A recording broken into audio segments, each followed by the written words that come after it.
God bless you all.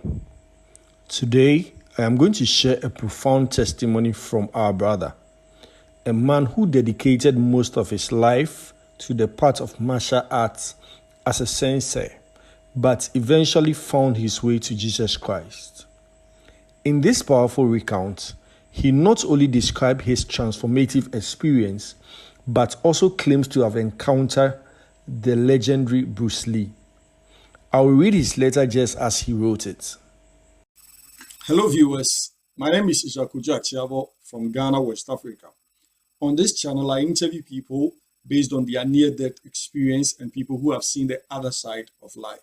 If you like the kind of content that I make, kindly like, subscribe, and share.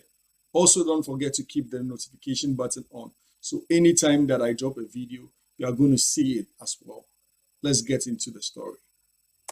My name is Haruki, and for 70 years, I lived in as a Shinto Buddhist. However, following a life-changing experience, I found myself repenting and turning towards Jesus.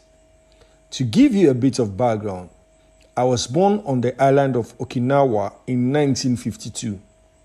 My childhood was shaped by the traditional karate dojo that my father ran.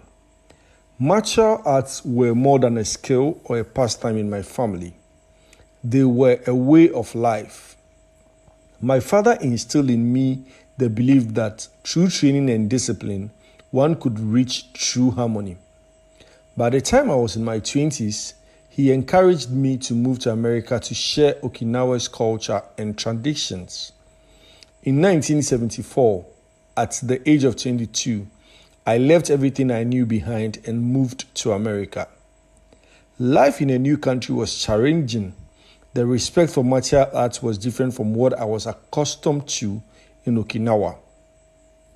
Driven by this, I committed myself to promoting not only the technical aspects of karate, but the deeper spiritual connection that meditation and inner purification bring. For nearly 5 decades, I taught countless students about focus, breath, and body harmony. One afternoon, as I prepared to teach my students, I felt a strange tension in my chest.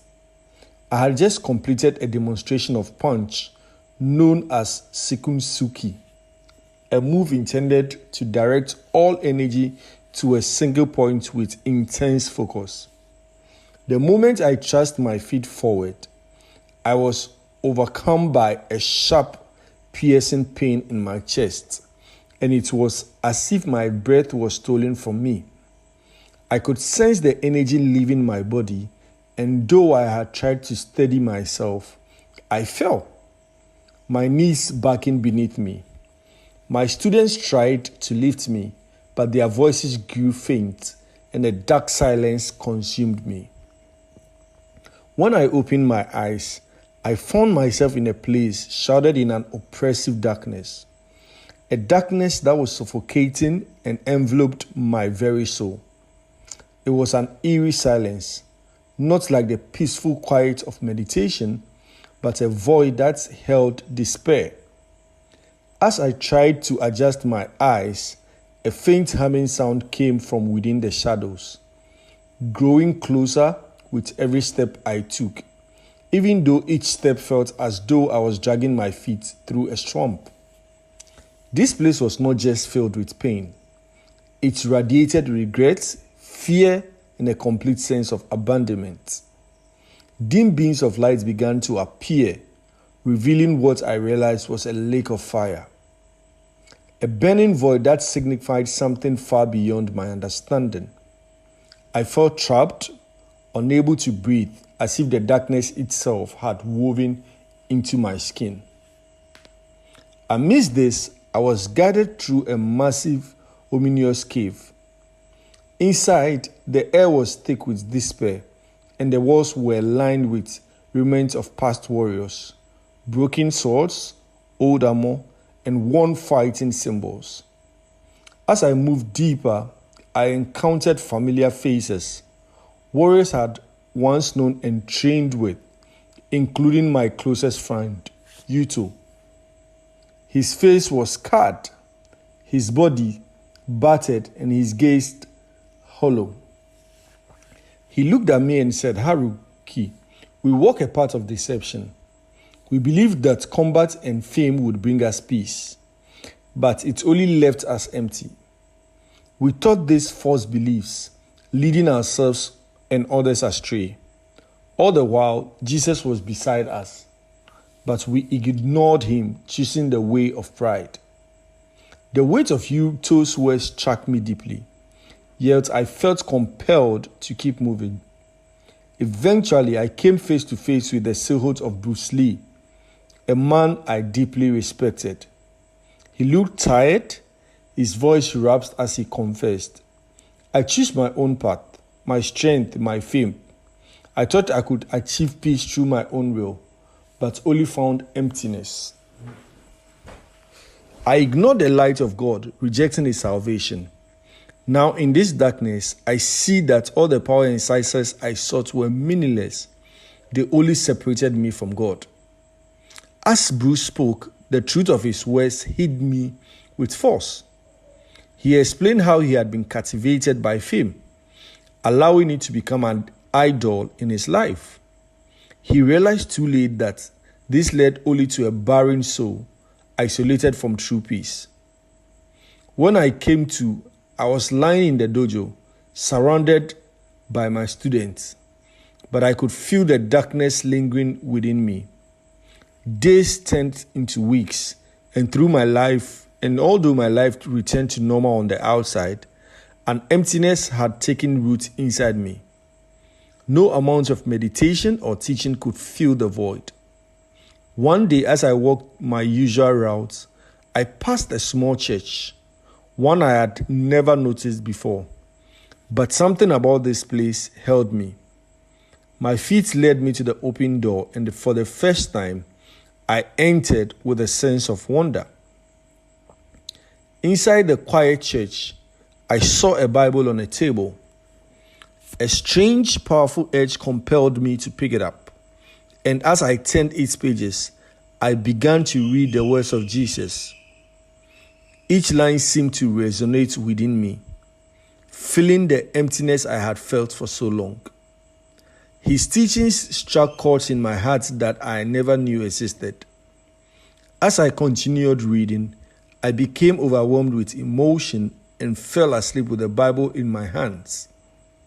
In a dream, I saw brilliant light, and from it came a voice. Jesus, calling to me with compassion, he said, Haruku, I know you search for peace and meaning.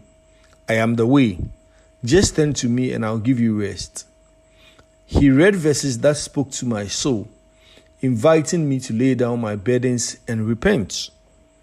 Each verse imprinted in my heart, and I awoke with a profound sense of clarity. For days after, I wrestled with this experience. I questioned whether my mind was playing tricks on me, but I could feel Jesus' words echoing in my heart, offering me a new path. I returned to the church, kneeled and prayed, pouring out my past mistakes and desires. I felt a weight lifting from me, a sense of release, unlike anything I had known. From that day forward, I chose to dedicate my life to Jesus, finding the peace I had spent a lifetime seeking. My heart feels light, my soul at peace. I know that for the rest of my life, I will walk with him, grateful for the love and forgiveness he offers to all who seek it. This is my testimony, my transformation, and my journey from darkness to light. Let this testimony serve as a reminder that no matter how far we stray, the Lord of Jesus and the love of Jesus calls us back, offering true peace and salvation. If you are touched by this story and you want to receive Christ, then pray this prayer after me. I come before you today with a humble heart, seeking your grace and mercy. I acknowledge that I am a sinner and that I have fallen short of your glory. I believe that Jesus Christ Your Son died for my sins and rose again, conquering death and offering eternal life. Lord Jesus, I invite you into my heart. I ask you to be my Lord and Savior. Cleanse me from all sins and make me a new creation. Fill me with your Holy Spirit and guide me on the path of righteousness. Help me to live a life that is pleasing to you and to grow in faith and love each day. Thank you, Father, for your incredible love and for the gift of salvation through Jesus Christ. I surrender my life to you and commit to following you all the days of my life. In Jesus' name I pray. Amen.